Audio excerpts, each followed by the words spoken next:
The rhythm of a deer hoof rattle clicked against the frozen wind. It tapped a beat identical to the song Martha hung the night she died. Silas lowered the hammer of his Winchester. Chief Mangas sat tall on a war pony. He did not draw his bow. He held out a bundle. A sleeping boy. The child looked up with eyes that shouldn't exist. He clutched the silver locket Silas buried 6 feet deep. The grave was miles away. Impossible. The wind did not howl. It screamed. It tore down the canyon and slammed against the rough-hewn logs of the cabin. Silas sat in the rocking chair. He did not rock. He stared at the embers dying in the hearth. 3 years. 3 years of silence. 3 years of cold that no fire could touch. On the porch outside, the deer hoof rattle danced on its leather thong. Click, clack, click. The sound was dry, hollow. It sounded like old bones tapping against a coffin lid. Silas picked up his coffee cup. Empty. Just like the room. Just like the rest of his life. He reached for the iron kettle to pour another cup, but his hand froze. The rattle had stopped. The wind was full blowing, but the clicking had ceased. Someone was holding it. Silas set the cup down. He picked up the Winchester leaning against the stone fireplace. The metal was cold against his palm. Familiar. He worked the lever. The mechanical click of the round chambering was the only sound in the world. He walked to the door. He threw the latch. The heavy oak door swung inward, dragging snow across the floorboards. The cold hit him like a physical blow. Standing in the yard was a pony. Paint. War bridle. Sitting atop it was Chief Mangas. The old warrior did not move. Snow gathered on his shoulders like a white shawl. He did not hold a weapon. He held a bundle wrapped in a trade blanket. Silas lowered the barrel of the rifle just an inch. Mangas nodded once. He leaned down and lowered the bundle to the frozen ground. The pony snorted, its breath rising in a cloud of steam. The chief turned the horse. He did not speak. He did not explain. He kicked the pony into a trot and vanished into the blinding white curtain of the storm. Silas stood alone. The bundle moved. A small hand reached out from the wool. Then a face. A boy. Maybe 6 years old. His eyes were dark and wide, filled with a terror that made Silas's stomach turn. The boy shivered. He clutched something tightly in his fist. Silas stepped out onto the porch. The boards groaned under his boots. He knelt in the snow. The cold seeped through his trousers instantly. He looked at the boy's hand. The child opened his fingers. Silver glinted in the gray light. It was a locket. Oval. Engraved with a vine of ivy. Silas stopped breathing. The world tilted on its axis. He knew this locket. He knew the weight of it. He knew the scratch on the back. He had placed this locket in Martha's hands before he nailed the pine box shut. He had shoveled 6 feet of heavy earth on top of it. The grave was 3 miles away. The ground was frozen solid as iron. Impossible. Silas looked at the boy. The boy looked at the empty rocking chair visible through the open door. The deer hoof rattle began to click again as the wind caught it. Click, clack, click.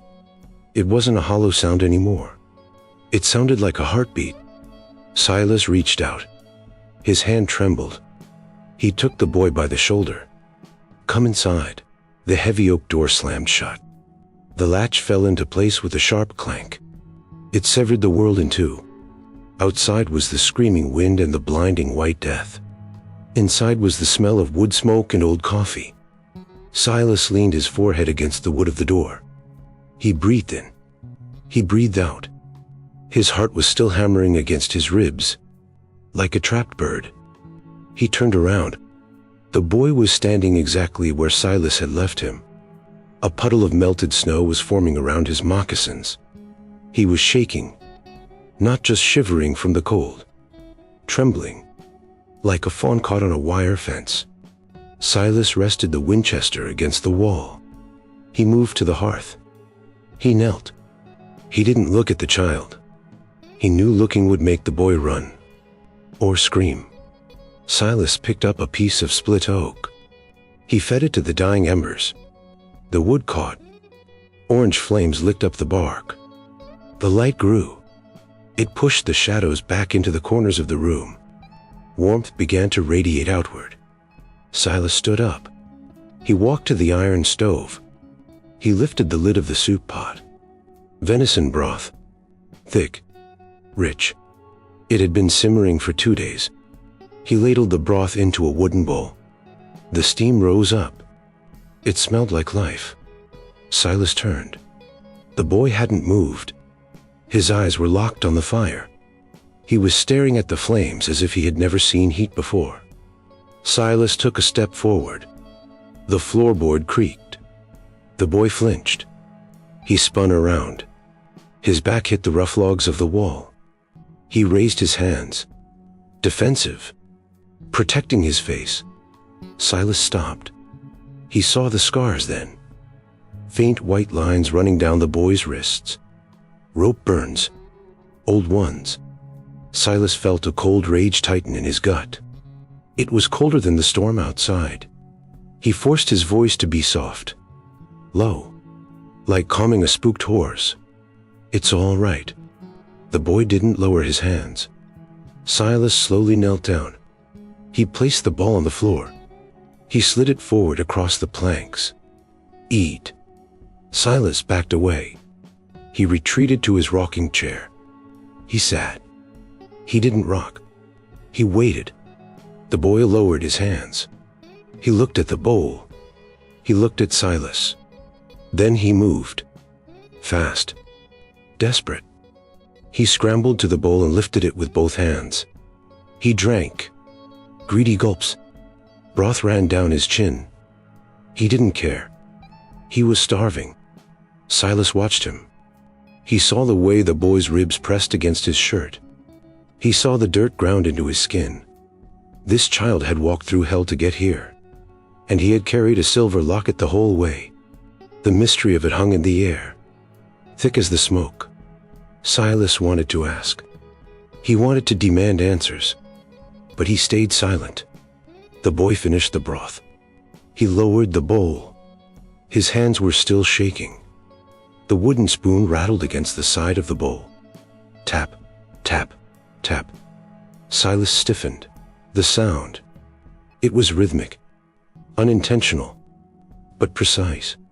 Tap, tap, tap. It was the same rhythm as the deer hoof frattle on the porch. The same rhythm the wind played. The boy wasn't just shaking. He was tapping. His eyes were glazed over, lost in a memory. Silas scrubbed the arms of the chair. His knuckles turned white. That rhythm. He knew it. Martha used to hum to it while she churned butter. She tapped her foot to it while she sewed by the fire. It was the heartbeat of this house. And now this stranger was stamping it on a soup bowl. The wind outside gusted. It slammed against the north wall. The logs groaned. The boy dropped the spoon. The clatter shattered the spell. He looked at Silas. Terror returned to his eyes. He scrambled backward again. He curled into a ball near the heat of the fire. Silas let out a breath he didn't know he was holding. Rest, Silas said. The word hung in the air. The boy didn't close his eyes. He watched Silas. He watched the rifle leaning against the wall. He didn't trust the safety. Silas stood up. He moved to the corner. He pulled a heavy wool blanket from the chest. It smelled of cedar and lavender. Martha's smell. Silas hesitated. He hadn't touched this blanket in 3 years. He walked over to the boy. The boy tensed, ready to bolt. Silas stopped 3 feet away. He tossed the blanket gently. It landed over the boy's small frame. Sleep, Silas commanded. The boy pulled the wool up to his chin. He buried his face in the scent of lavender. His eyes finally grew heavy. The warmth was winning. Silas went back to his chair. He sat. He picked up the Winchester. He laid it across his lap. He wouldn't sleep. Not tonight. The storm raged outside. Something howled in the distance. A wolf. Or something worse. Silas looked at the window. The glass was frosted over with ice. Patterns of ferns and feathers. He couldn't see out, but he knew what was out there. Darkness. And the long road to the grave. He looked back at the boy. The child was asleep. One hand was sticking out from the blanket. It was clutched in a tight fist, holding the locket. Silas closed his eyes. He listened to the wind. He listened to the fire popping. And in the silence between the gusts, he heard it again. The ghost of a rhythm. Tap, cup, tap. Coming from inside his own head. Or maybe from the boy's dreams. Christmas Eve was tomorrow. Silas had planned to spend it alone, drunk on whiskey and memory. Now he had a guest, a ghost, and a gun. It was going to be a long night. Sunlight hit the frost on the window. Gray. Weak. Silas opened his eyes. Stiff neck. Cold iron of the rifle still across his thighs. The fire had burned down to ashen red coals. The cabin was chill. He looked at the floor. The blanket was empty. Panic flared. Sharp and hot. He sat up. The boy was there, sitting by the woodbox, knees pulled to his chest, watching Silas. Silence stretched between them, thick as wool. Silas set the rifle aside. He rubbed his face. Beard stubble rasped against his palm. He needed coffee. He needed to think. But first, the locket. It was sitting on the small table between them. The boy must have placed it there while Silas slept. Silas reached out. His fingers felt thick, clumsy. He picked up the silver oval. It was cold. He ran his thumb over the engraving. The ivy vine. He remembered the day he bought it. St. Louis. A lifetime ago. He pried it open. The hinge complained. A tiny squeak in the quiet room. Inside was a picture. Martha. Smiling. Unaware of the winter that would kill her. But there was something else. Grit. Dark grains caught in the rim of the frame. Silence brought it closer to the light. Dirt. He scraped a rain out with his fingernail. He rolled it between his finger and thumb. It wasn't dust. It wasn't the sandy floor of the cabin. It was clay. Red clay. Heavy. Damp. The kind of earth that lay 6 feet down in the churchyard. The kind of earth that only saw the sun when a grave was dug. Or opened. Silas felt the blood drain from his face. He looked at the window. The ground outside was granite. Frozen solid for 3 months. A pickaxe would bounce off it. A grown man couldn't dig a hole in this weather. Not without sweating for hours. This boy was small. Fragile. His hands were uncalloused. Silas looked at the boy's hands. Clean. No dirt under the nails. No blisters. The impossible weight of it pressed down on Silas. He looked at the boy. How? The word came out like a croak. Silas cleared his throat. How did you get this? The boy didn't answer. He just blinked. Those dark eyes. Ancient. Silas stood up. The chair scraped loud on the wood. The boy flinched. The ground is stone, Silas said. He was talking to himself now. It's stone. He paced to the window. He looked out at the valley. Wide. Empty. Nothing moved but the wind pushing the snow. But then he saw it. Far down the ridge. Black dots against the white. Riders. 3 of them. Moving slow. Checking the ground. They were miles away. But they were coming. The threat tightened Silas's chest. Bankerthorn? Or men looking for a runaway? It didn't matter.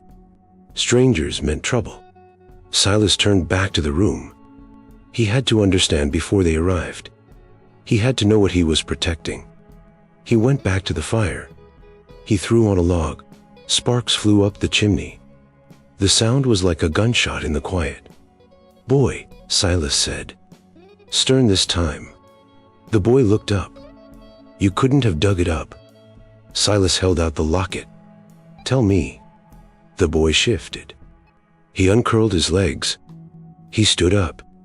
He didn't walk to Silas. He walked to the rocking chair.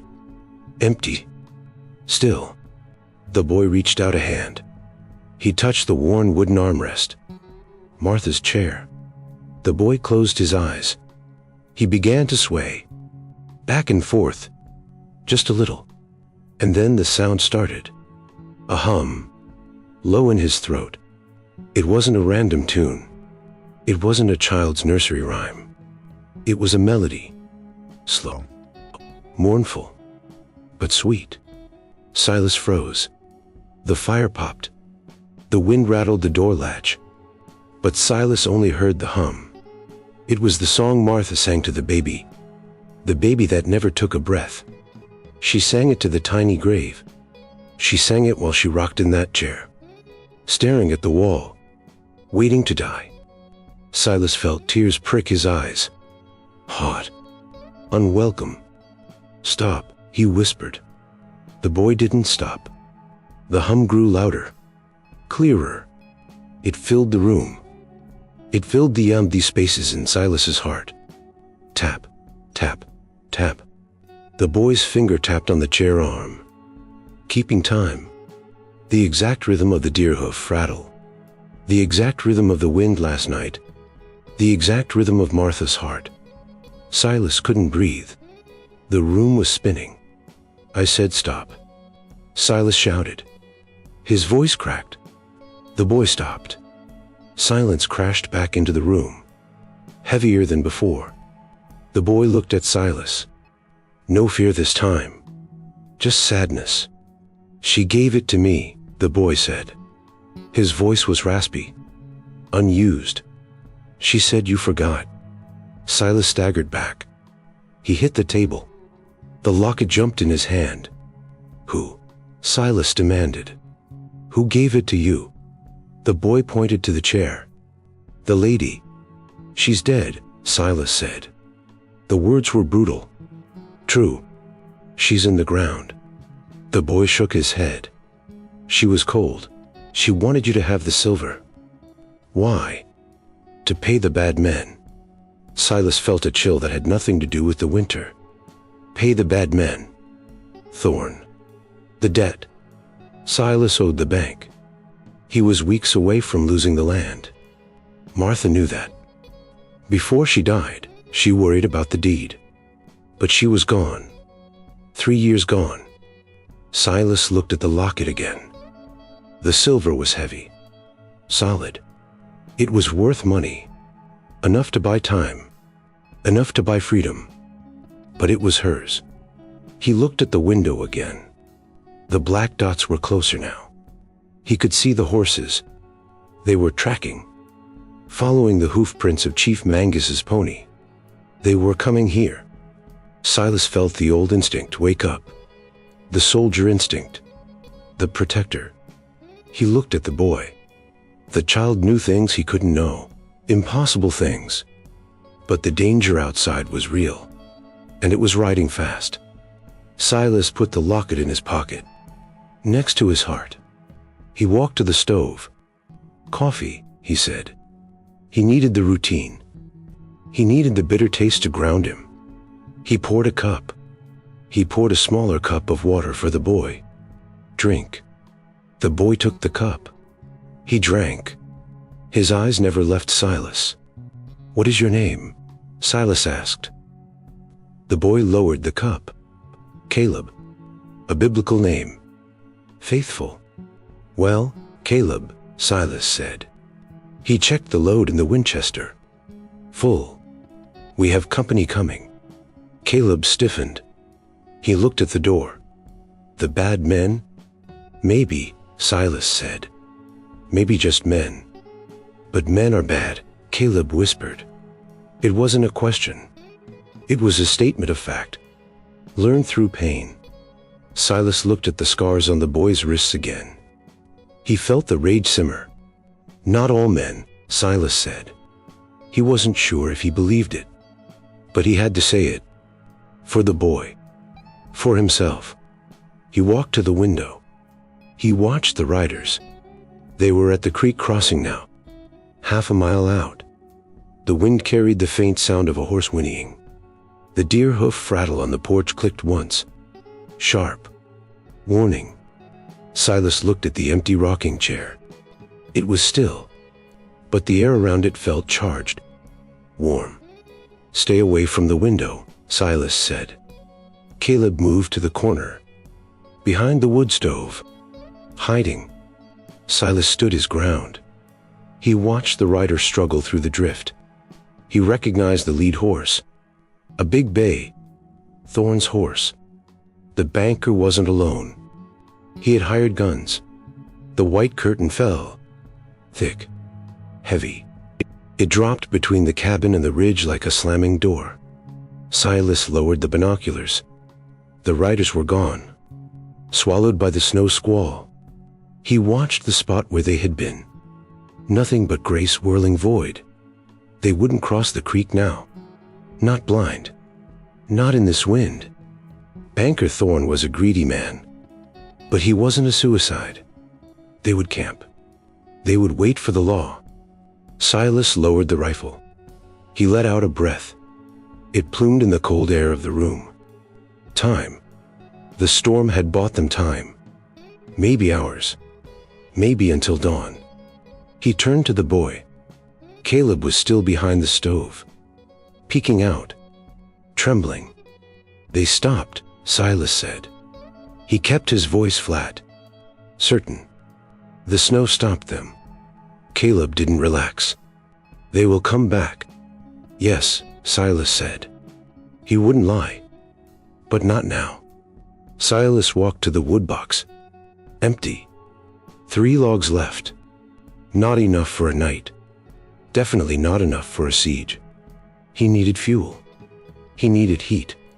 Put your boots on, Silas ordered. Caleb blinked. Outside? We need wood. But the men are freezing in a tent miles away, Silas said. We have work to do. Silas pulled on his heavy coat. Buffalo hide. Smelled like earth and old blood. He grabbed the axe by the door. The handle was smooth hickory, polished by his grip over 1,000 mornings. He opened the door. The wind punched him. Hard. It carried ice crystals that stung like sand. Silas stepped out. Caleb followed. He looked like a bundle of wool rags waddling into the storm. Silas marched to the woodpile. The logs were covered in a foot of drift. He brushed the snow off a round of oak. He set it on the chopping block. He swung. The axe fell. Crack. The sound was sharp. Violent. The wood split cleanly in two. Silas breathed in. He swung again. Crack. Rhythm. Swing. Impact. Split. It was a language he understood. Simple physics. Force and separation. Unlike the boy. Unlike the locket. Unlike the ghost haunting his porch. Silence worked the knot out of his shoulder. Heat began to build under his coat. Sweat pricked his skin, a contrast to the biting wind on his cheeks. He tossed the split wood into a pile. He looked up. Caleb was standing by the porch steps, watching. His hands were tucked into his armpits. "Don't just stand," Silas said. He pointed to the split wood. "Stack." Caleb moved. He hurried to the wood. He picked up a piece. It was too heavy for one hand. He used two. He hugged it to his chest. He marched to the porch and set it down. Then he ran back, eager, desperate to be useful, desperate to earn his keep. Silas paused. He leaned on the axe handle. He watched the boy struggle with a knotted piece of pine. Caleb grunted. He heaved. He got it to the porch. He looked back at Silas. A small smile touched his lips. Pride. Silas felt a crack in his own chest, similar to the wood splitting. "Good," Silas said. The wind gusted. It swirled around the corner of the cabin. The deer hoof rattle kicked against the doorframe. Clatter, click. Silas spun around. Axe raised. He looked at the tree line. Shadows danced in the whiteout. Pine branches waving like arms. Was someone there? A scout? Silas held his breath. He listened past the wind. Silence. Just the storm. No jingle of a bridle. No crunch of a boot. Just the rattle. Click. Clack. Silas lowered the axe. Paranoia. It was keeping him alive. But it was eating him too. He looked at Caleb. The boy had frozen when Silas spun. His smile was gone. Just the wind, Silas said. He forced himself to turn back to the block. He set another log. He swung harder this time. Anger added weight to the blade. He chopped for 10 minutes. The pile grew. A fortress of fuel. The rhythm took over. Hypnotic. Then, a sound. Not the axe. Not the wind. A thud. Soft. Wet. Silas turned. Caleb was on the ground. Face down in the snow. He had tripped over a root. The wood he was carrying was scattered. Silas dropped the axe. He stepped forward. Boy. Caleb didn't move. Silas knelt. He grabbed the boy's shoulder. He turned him over. Caleb was laughing. It was a rusty sound. Squeaky. Like a gate that hadn't been opened in years. Snow was plastered to his nose. His eyes were crinkled shut. I fell, Caleb said. He giggled. Silas stared. He hadn't heard laughter in this valley since the funeral. It sounded alien. Illegal. But then Caleb reached up. He wiped the snow from his face. He threw a handful at Silas. It hit Silas in the beard. Cold. Wet. Shocking. Silas blank. He wiped his beard. He looked at the boy. He should scold him.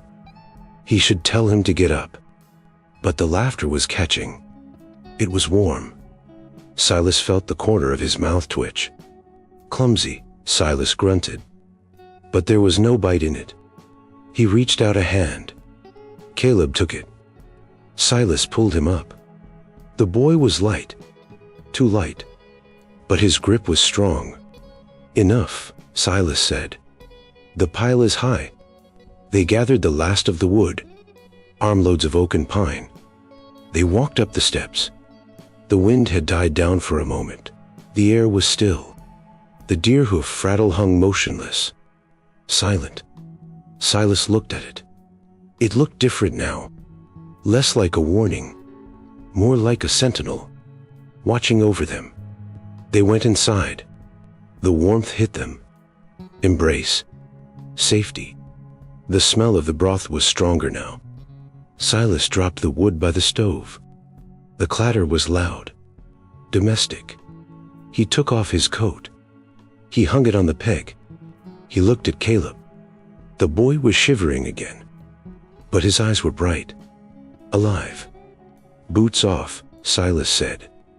By the fire. Silas walked to the window one last time. He looked out at the white wall.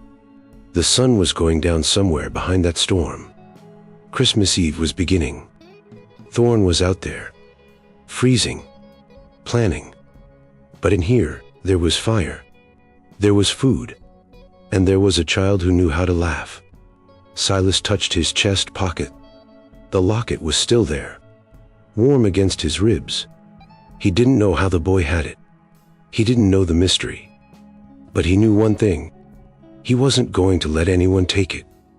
Or him. Silas turned back to the room. The fire popped. A spark flew up. It looked like a star. Just for a second. The sky turned the color of a fresh bruise. Purple. Black at the edges. The sun was dying behind the western ridge. It gave no heat. Only a strange, sickly light that made the snow look like ash. Inside the cabin, the fire snapped. A knot in the pine log exploded. Caleb jumped. He dropped the piece of charcoal he was holding. He had been drawing on the back of an old ledger page. A horse. Or maybe a dog. It was crude. But he was focused. His tongue poked out from the corner of his lips. Silas watched him from the table. He was cleaning the Winchester. Oil and rag. The smell was sharp. Industrial. It cut through the scent of the broth and the wood smoke. "It's just the fire," Silas said. His voice was low. Caleb looked at the hearth. He nodded. He picked up the charcoal. He went back to work. Silas looked at the window. The frost was thickening again. The lull in the storm was ending. The wind was picking up. It whined around the eaves. A high, thin sound, like a wire pulled too tight. Then Silas heard it. Under the wind. A heavy crunch. Rhythmic. Not the tap of the rattle. This was heavier. The sound of weight breaking through crust. Silas stopped wiping the barrel. He held the rag still. He listened. Crunch. Crunch. Blow. A horse snorting. Close. Too close. The peaceful silence of the cabin shattered. It wasn't a crack like the wood. It was a dissolve. Safety evaporating into the cold air. Silas stood up. He didn't rush. He moved with the slow deliberation of a man who had expected this. "Caleb," Silas said. The boy looked up. Under the bed. Caleb didn't ask why. He didn't hesitate. He dropped the drawing. He scrambled across the floor. He slid into the darkness beneath the iron frame. Silas watched him disappear. He saw the glint of the locket in the boy's hand just before the shadows took him. Silas picked up the rifle. He didn't lever around. Not yet. He walked to the door. He waited. He wanted them to knock. He wanted to see if they had manners. They didn't. "Silas." The voice was loud. Arrogant. It carried the flat, nasal twang of the city. "Banker Thorne." Silas threw the latch. He opened the door. The cold rushed in. Aggressive. It swept past him, hunting for the warmth of the fire. Silas stepped out onto the porch. He pulled the door shut behind him. He stood with his back to the wood, a shield. There were 4 of them. Thorne sat on the big bay in the center. He wore a coat that cost more than Silas's land. Beaver collar. Wool thick enough to stop a knife. Flanking him were 3 deputies, or hired guns. It was hard to tell the difference these days. Their horses were blowing hard. Clouds of steam rose from their nostrils. The animals looked miserable. Ice clumped in their manes. Thorne looked down at Silas. His face was red from the wind, but his eyes were clear, calculating, like a lizard watching a fly. "Silas," Thorne said. He didn't smile. "You're hard to find." "I'm right where I've always been," Silas said. He rested the rifle butt on his boot. Casual. But his thumb was on the hammer. "The road is closed, Thorne." "The road is where I say it is," Thorne replied. He shifted in the saddle. Leather creaked. Loud in the frozen air. "We tracked a stray." Thorne pointed a gloved finger at the cabin. "Small. Useless. Thief." Silas didn't blink. "No thieves here." "Don't lie to me, Silas. We saw the tracks. The Indian pony." Thorne spat into the snow. A brown stain on the white purity. "That savage dropped him off. I know it." "Who?" Silas asked. "The boy," Thorne snapped. "The laborer. He belongs to the county orphanage. He ran off 3 days ago." "Laborer?" Silas asked. He let the word hang. "He's 6 years old. He's property," Thorne said. "State property. And he stole something before he left." Silas felt the locket heavy in his pocket. So that was it. Not just a runaway. A liability. "I haven't seen any property," Silas said. "Just a store." The deputy to Thorn's right shifted. He rested his hand on his pistol. Silas noted it. Young, nervous, dangerous. Step aside, Silas, Thorn said. We're coming in to check. No, Silas said. Soft. Final. You're not. The wind gusted. The deer hoof rattled on the post swung wild.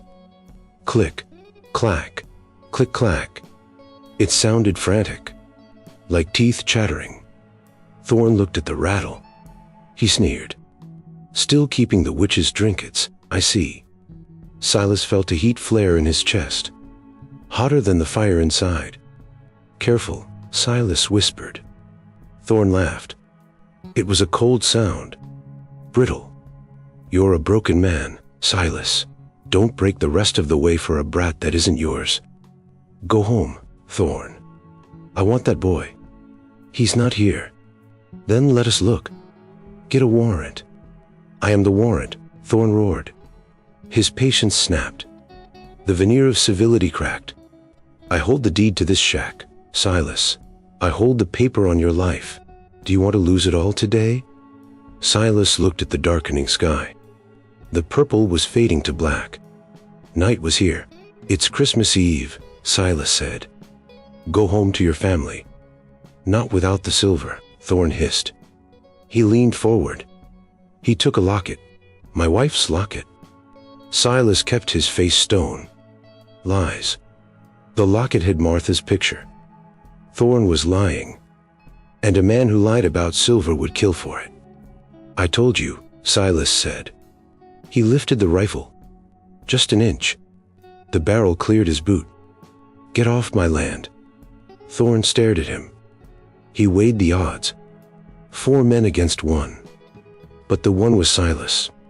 And Silas had nothing to lose. Or so Thorn thought. He didn't know about the boy under the bed. He didn't know Silas had found something to live for. The wind howled again. It drove snow into the horses' faces. The bay reared slightly. Thorn fought the reins. Fine, Thorn's back. Freeze then. He pulled his horse around. But we aren't leaving the valley. We'll be back at sunrise.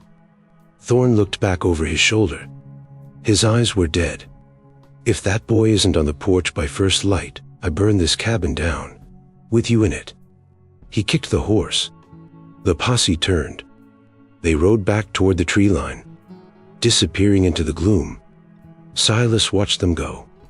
He didn't move until the sound of the hooves faded, swallowed by the wind. He stood alone on the porch.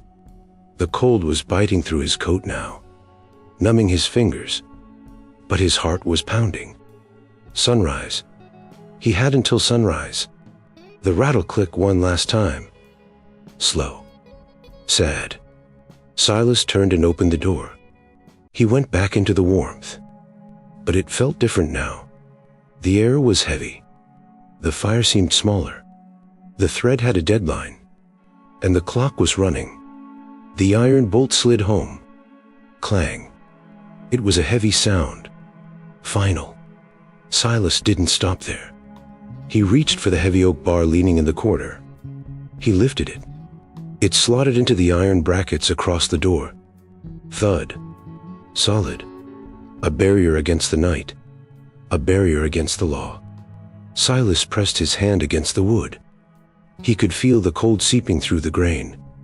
The storm was hammering on the other side, trying to get in, just like Thorn. Silas turned his back to the door. The cabin was quiet. Too quiet. The fire hissed. A log settled in the grate.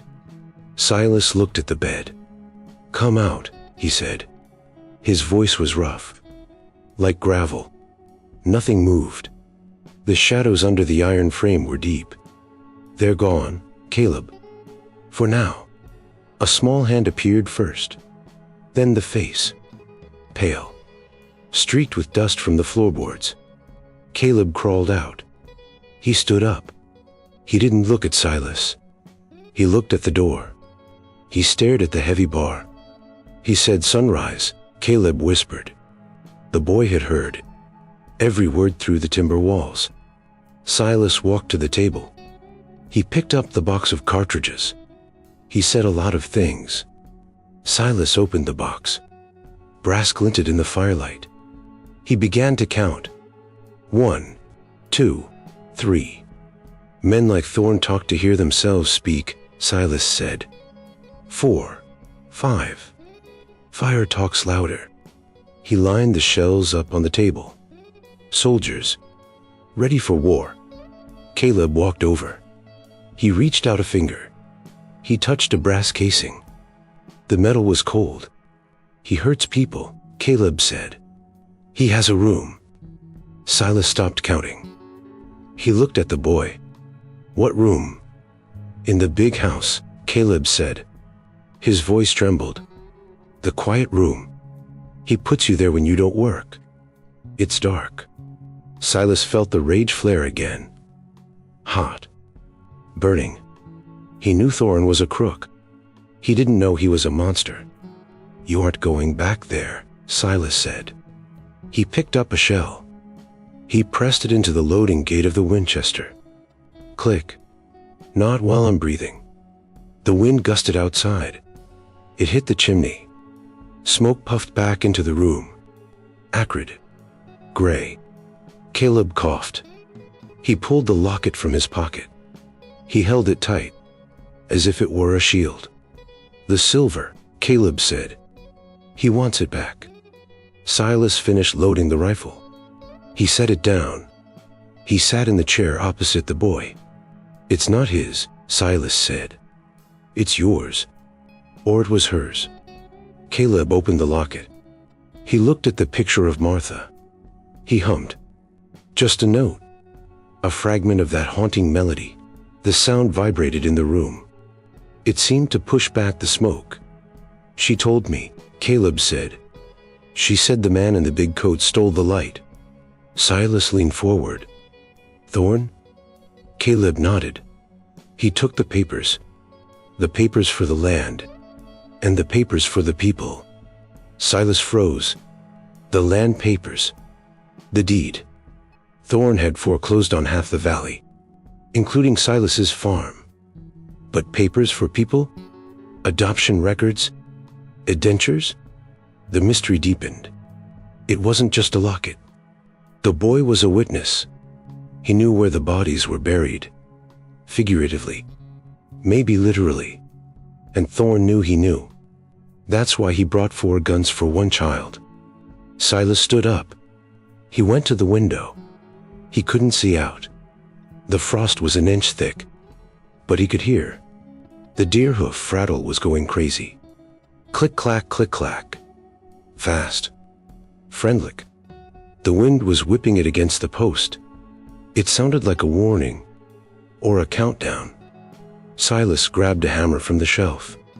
He grabbed a handful of nails. What are you doing? Caleb asked. Making sure, Silas said. He went to the window. He pulled the heavy shutters closed from the inside. He held a plank across them. He drove a nail. Bang. The sound was shocking. Loud. It echoed in the small space. Bang.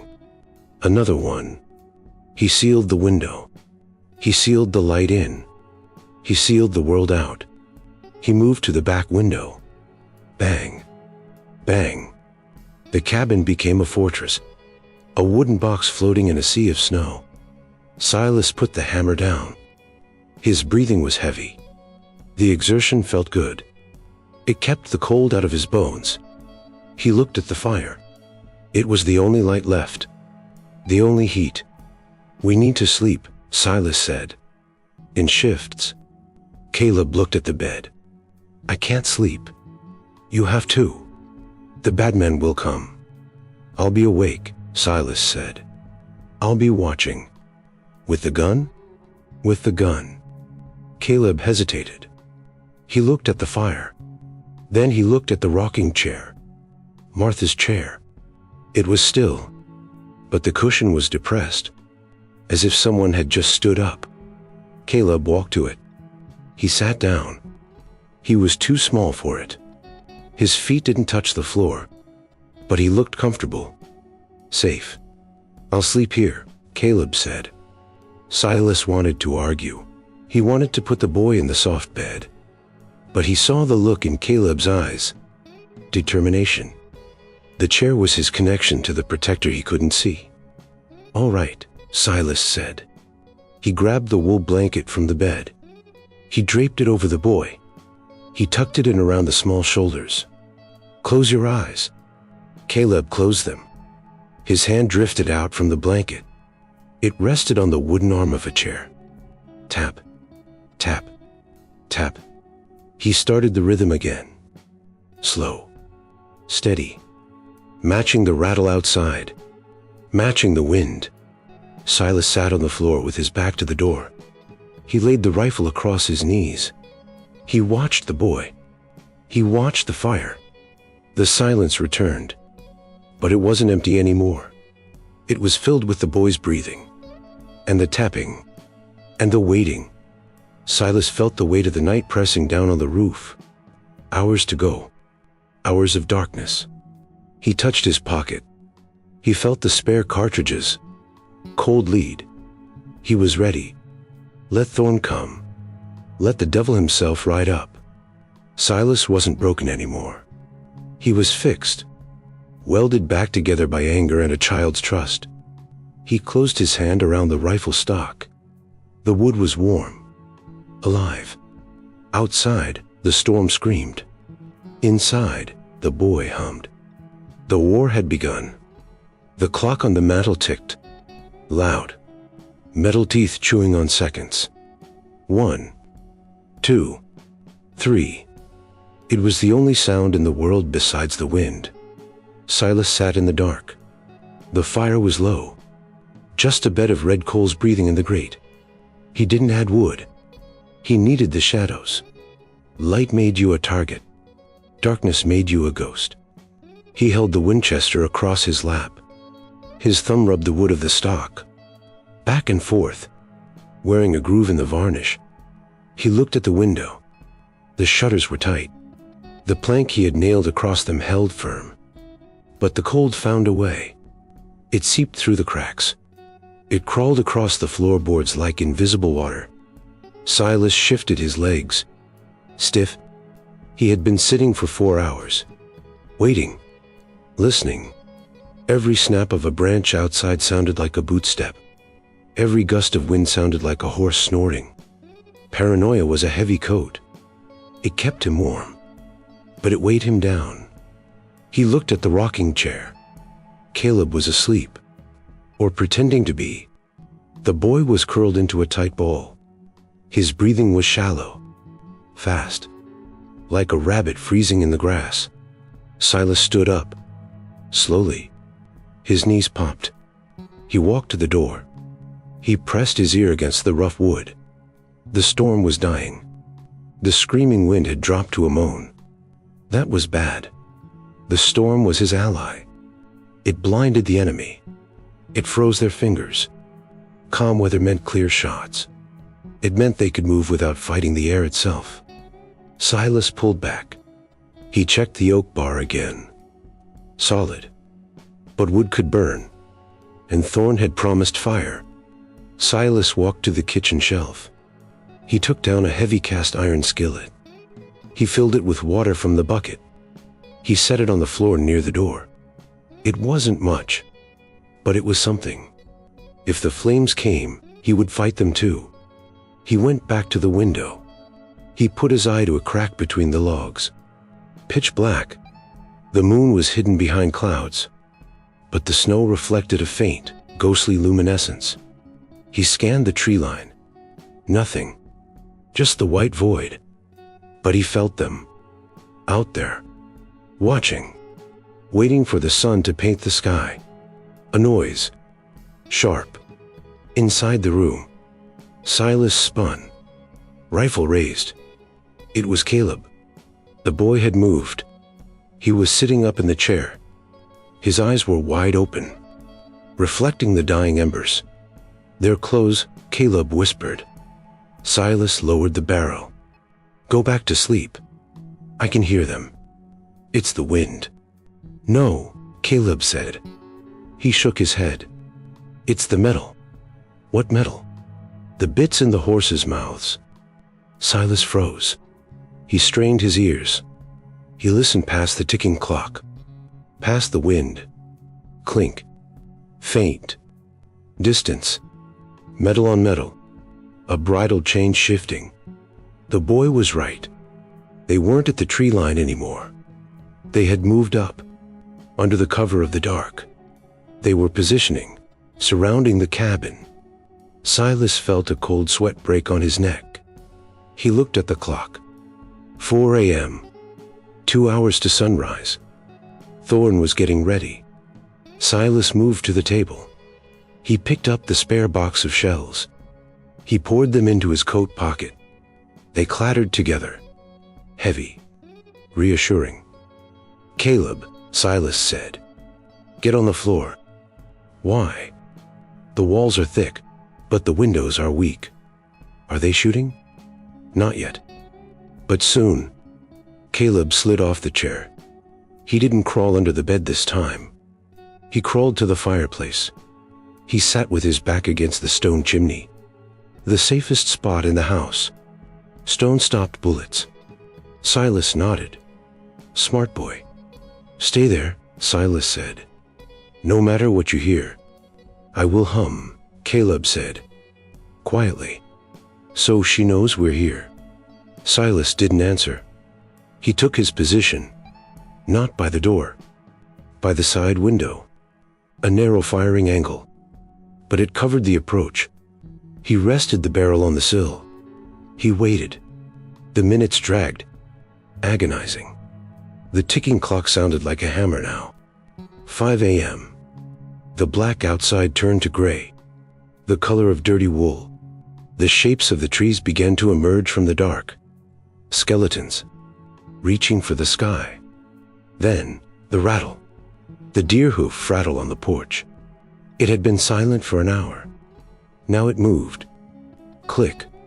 Once. Not the wind. The air was still. Someone had touched it. Someone was on the porch. Silas thumbed the hammer back. Click. Loud in the room. The handle of the door turned. Slowly. Testing the lock.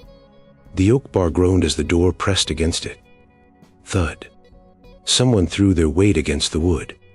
"Open up, Silas." Thorn's voice.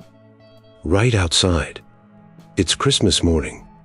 Silas didn't speak. He aimed at the door. Center mass. Right where a heart would be. If Thorn had won. "We have torches, Silas." The smell of kerosene drifted through the cracks. Chemical. Sharp. "Give us the boy." Silas looked at Caleb. The boy was humming. Eyes closed. Hands clutching the locket. The sound was a thin thread of peace in a room filled with violence. Silas took a breath. He squeezed the trigger. Boom. The shot blew a hole through the door. Wood splinters flew inward. A scream from the porch. Nuthorn. One of the hired guns. "That's my answer," Silas roared. The war was on. The echo of the shot died. For a second, there was silence. Absolute. Then the world exploded. Glass shattered. Not the window Silas was looking through. The back window. A bullet tore through the shutter. It slammed into the far wall. Splinters sprayed like shrapnel. "Down," Silas yelled. He didn't look at Caleb. He racked the lever. Clack, clack. He aimed at the muzzle flash in the trees. A flash of orange in the gray dawn. He fired. Boom. A man yelled. Pain. Real pain. Silas ducked below the sill. 3 bullets hammered the logs above his head. Thud, thud, thud. Dust rained down. It coated his hair. It tasted like dry, rotten fear. "Burn it," Thorn screamed from the yard. "Burn them out." Silas crawled across the floor. He moved to the door. He grabbed the cast iron skillet. Water slopped over the rim. Cold on his hand. He waited. He listened. Heavy boots on the porch boards. running. Then a whoosh. The sound of air being sucked into a vacuum. A torch hit the door. Flames licked through the bullet hole. Orange light danced on the floorboards. Hungry, Silas stood up. He didn't hesitate. He kicked the bar. He threw the latch. He kicked the door open. It swung wide. A man was standing there, holding a kerosene can. He looked surprised. Silas swung the skillet. Clang. Iron met bone. The man dropped, unconscious before he hit the snow. Silas threw the water onto the burning doorframe. Steam hissed. White cloud. Cover. Silas stepped onto the porch. He was exposed. A target. But the steam hit him. He saw a shadow to his left. A deputy raising a pistol. Silas fired from the hip. The Winchester roared. The deputy spun. He fell into the drift. Shoulder hit. He wasn't dead, but he was done. Silas. Thorne's voice. From behind the woodpile. A shot rang out. A bee stung Silas's ear. He felt the heat of the bullet passing. He dove back inside. He slammed the door. He threw the bolt. He leaned against the wood, breathing hard, lungs burning. Blood trickled down his neck. Just a scratch, but it was warm. Are you hurt? Caleb's voice. Small, calm. Silas looked at the fireplace. The boy was still there, curled up, but he wasn't crying. He was humming. The melody cut through the ringing in Silas's ears. It was louder now. Defiant. I'm fine, Silas lied. He wiped the blood. Stay down. The smell of smoke was getting stronger. Not wood smoke. Oil. Thorne hadn't given up on the fire. He threw something on the roof. Thump. Then the crackle. Shingles catching. Panic flared in Silas's gut. Fire above. Guns below. It was a trap. A coffin. He looked at the boy.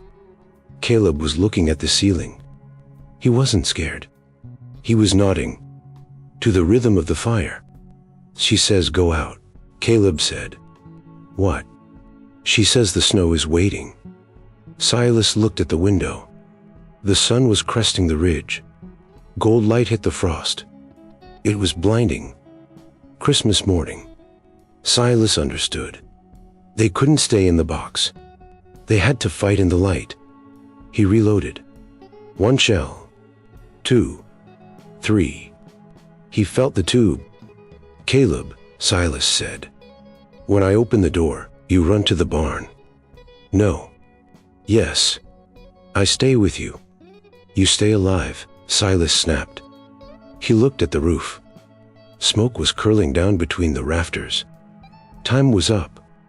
Silas walked to the door. He didn't feel the cold anymore. He didn't feel the fear.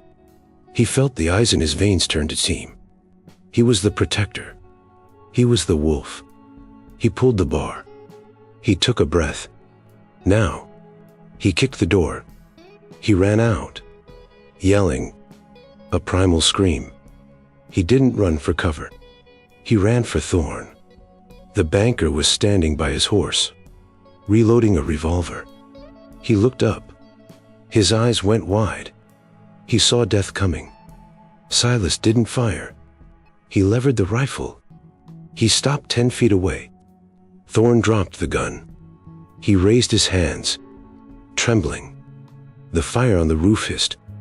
A clump of snow slid down. It smothered the flames. Just like that. The thread was wet ash. Silence returned to the valley.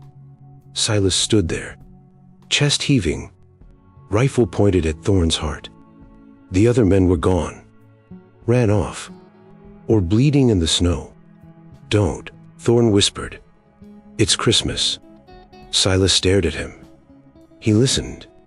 He heard the wind. He heard the horses. And from inside the cabin, he heard the humming.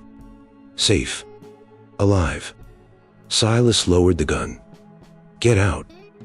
Thorn didn't wait. He scrambled onto his horse. He rode. Fast. Silas watched him go. He turned back to the cabin. The boy was standing in the doorway, holding the deer hoof fraddle. He shook it once. Click. It wasn't a warning anymore. It was a victory song. Silas stepped back inside. The cabin was silent. The violence of the morning felt like a fever dream. Gone. Except for the smell. Gunpowder. Burnt pine. And the metallic tang of blood drying on his neck. He leaned the Winchester against the wall. His hands were shaking now. The adrenaline was leaving him, draining out like water from a cracked cup. He looked at the fireplace. Caleb was standing there. He hadn't moved. He was holding the locket, open. The gold light from the window hit the silver. It sparked. "They are gone," Silas said. His voice sounded foreign, hoarse. "They won't come back." Caleb didn't look at the door. He looked at the locket. "She knew they would leave," Caleb said. "She said the noise would stop." Silas walked over. He sank into his rocking chair. The wood groaned. He felt the exhaustion hit him. A physical weight. "Caleb," Silas said, "give me the locket." The boy hesitated. Then he stepped forward. He placed the cold metal in Silas's palm. Silas looked at it. The hinge was bent slightly, scratched. But the picture of Martha was untouched. She was still smiling, safe behind the glass. "You said she told you," Silas said. "About the bad men. About the snow." "Yes." "How?" Silas needed to know. He needed the logic, the mechanic of it. "She talks when I hum," Caleb said. "She showed me the secret." "What secret?" Caleb reached out. His small finger touched the rim of the locket, right behind the clasp. He pressed. Hard. Click. A sound Silas hadn't heard in 10 years. A false bottom sprang open. Silas stared. He stopped breathing. He had forgotten. Completely forgotten. Martha had shown him this once. On their wedding night. A secret space for a secret prayer. He looked inside the tiny cavity. There was a scrap of paper, folded tight, yellow with age. Silas picked it up. His fingers were too big, clumsy. He unfolded it. The ink was faded, but the handwriting was hers. Loops and swirls. "Love is the way home." Silas felt the tears then. Hot. Fast. They blurred his vision. He had never seen this note. She must have put it there before the end. Before the silence took her. And this boy. This stranger. He knew. He knew the button. He knew the rhythm. He knew the way home. Silas looked at Caleb. Really looked at him. He didn't see a runaway laborer. He didn't see a victim. He saw a messenger. "She told me you were lost," Caleb said. It was the first full sentence he had spoken without fear. Clear. Direct. "She said I had to bring the map." "The map?" Silas whispered. Caleb pointed to the paper. "Love," he said. "That's the map." The wind outside sighed. Soft. Gentle. It moved the deer hoof fraddle on the porch. Click. Clack. It wasn't a lonely sound anymore. It wasn't a warning. It was a confirmation. Silas closed his hand around the note. He closed his eyes. He felt the ice in his chest crack. Finally. The thought was complete. He wasn't just a survivor anymore. He was a father. Or something close to it. He opened his eyes. "Are you hungry?" Silas asked. The question was simple, but it meant everything. It meant life continued. Caleb smiled. A real smile. It reached his eyes. "Yes," he said. "Good," Silas said. He stood up. Ink shot through his ear. He ignored it. "It's Christmas," Silas said. "We have bread, and venison, and peace." He walked to the stove. He lit the fire. The match flared, bright, warm. The shadows retreated to the corners. The ghost of the empty cabin was gone, replaced by the smell of breakfast and the sound of a boy humming a melody that Silas finally, truly remembered. The fire cracked, joyful, bright. It wasn't fighting the cold anymore. It was celebrating. Silas set the platter on the table. Venison steaks seared brown, hot bread steaming in the chill air. It smelled like feast and safety. Silas sat. The chair accepted his weight without a groan. Across the table, Caleb sat, clean-faced, no sweat, no fear. "Eat," Silas said. Caleb tore a piece of the loaf. He chewed slowly, savoring. "Good?" Silas asked. Caleb laughed. A clear sound, like a bell. "Much better." Silas took a bite. It tasted of the hunt, of the land, his land. He looked at the window. The bullet hole in the shutter let in a beam of light. A scar. But scars meant you survived. Suddenly, a thump on the roof. Heavy. Silas froze. His hand stopped halfway to his mouth. Was it Thorn? Did he come back? He looked at the rifle in the corner. It seemed miles away. Caleb didn't hide. He didn't run. "It's just the snow," Caleb said. "Sliding off." Silas listened. Soft thud. Wet slide. The boy was right. The heat was clearing the roof. Silas let out a breath. The war was over. The peace was real. "You have good ears," Silas said. "I have to," Caleb said. "To hear the music." Caleb pulled out the locket. He set it on the table between them. Part of the meal. Part of the family. Silas looked at Martha's picture. Not a ghost haunting the corners anymore, but a guardian who had finished her shift. "We need a tree," Silas said. Caleb blinked. "For Christmas?" "It's never too late," Silas said. He smiled. It felt strange on his face. "We can cut a pine, decorated with red berries, and the popcorn," Caleb added. Silas nodded. "And the locket, right at the top." They finished in warm silence, thick with gratitude. Outside, the wind shifted south. It caught the deer hoof rattle on the porch. Click-clack. It didn't sound like a warning. It sounded like applause. Silas watched the boy. The cabin was small, but for the first time in 3 years, Silas wasn't alone. The Apache Chief had returned the child. Just in time.